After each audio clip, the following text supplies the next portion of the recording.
Hey everyone, my name is Abs. Welcome to another auto market car review. Today we are checking out the Lexus LX 600. This is a 22 model that's right behind me. It's a new flagship model for Lexus. We're going to check out whether this new model has actually made much of a difference from the last one and whether it's worth actually considering to buy. Let's go.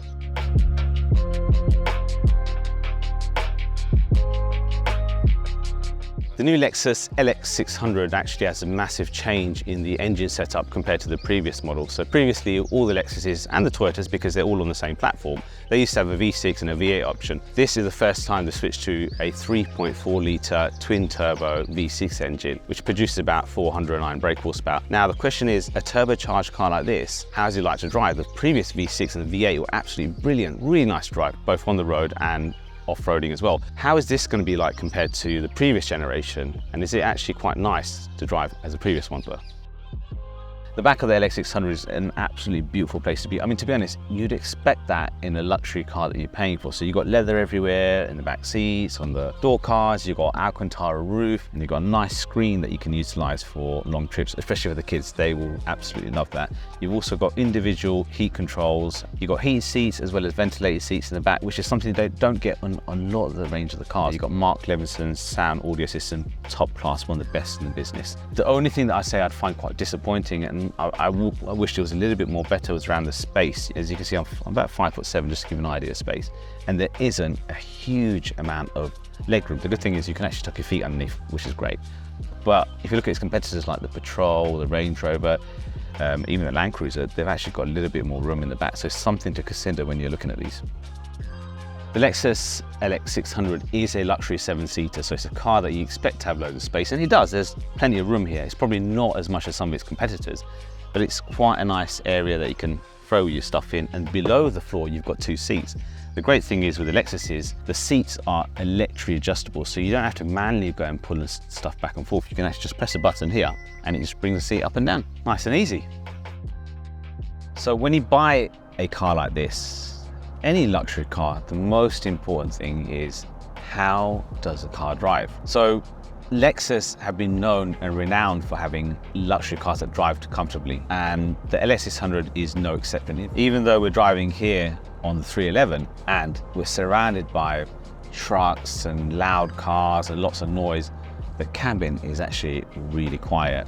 It's probably as close as to being in a Bentley or Rolls-Royce with a level of quietness. Driving a car like this, you're probably thinking, okay, right, that's fantastic, it's great, it's quiet and it's nice to drive and so forth, but what about tech? In this car, you've got a heads-up display. Actually, even though it's bright sunlight, I can see it very clearly. You've got a rear-view mirror, which is actually a camera, and you can actually switch it, which is quite great. You can actually go to a traditional normal rear-view mirror and you just pull it back and it switches into a digital one. You've got Apple CarPlay. You've actually got 2 screens. You've got a larger big screen at the top, and then you've got a secondary screen below that which displays more of your drive information, more 4x4 information. And then the most important thing is it's got buttons. So if you want to adjust the temperature, you want to turn certain things on and off, you have got buttons. I mean, some of them have gone onto the screen, but the main thing is a lot of the good stuff is there. The screen is digital on my dash, where I can see a digital display, and you've got a couple of analog parts. So you've got things like the battery, you've got the fuel gauge, the temperature, that's all been analog time. You've got paddle shifts on here. Not that you're ever going to really use them. I don't know anybody who'd use this in a car like this. Other than that, it is nice. You've got, as you can hear, the safety alert. So you've got lane assist, and I'm not a big fan of lane assist. And it does the whole thing where it'll actually pull you in. So if it feels that you're straying too far, it'll pull you in. But it does have a number of gizmos that will help you: radar control, radar, cruise control when you're driving long distances. So it's fantastic for that. You've got the usual fridge. So you've got your fridge in here. And actually, you know what? And it's actually really cold. It's not just like some of the cars you get a fridge and the fridges aren't that cold. It's actually really cold. So the Lexus LX 600, what's the verdict? Should you buy it? Should you consider it? Or should you give it a miss? I think for sure you should consider it. Lexus, we know, is ultimate luxury. We know the build quality is fantastic on a Lexus, so you know what you're buying into. And to give you an example of that is that in 30 years time, this Lexus will still be in the roads running, but its competitors might not be. There are stuff that I don't like about the car, things like how the sizing of the car is not that great in terms of your occupant space, and they could have done things like that better. So go out and test drive it yourself, see what you think. Do you like the 3.4 litre twin turbo, or do you want the V8 engine maybe? So make sure you factor all these things into your decision before you make that choice, because ultimately it's not going to be a cheap choice if you buy an LX600. Hopefully you like this content. Please do leave us some comments below, maybe give us some tips, some other things that we could do, maybe cars that you like to be reviewed.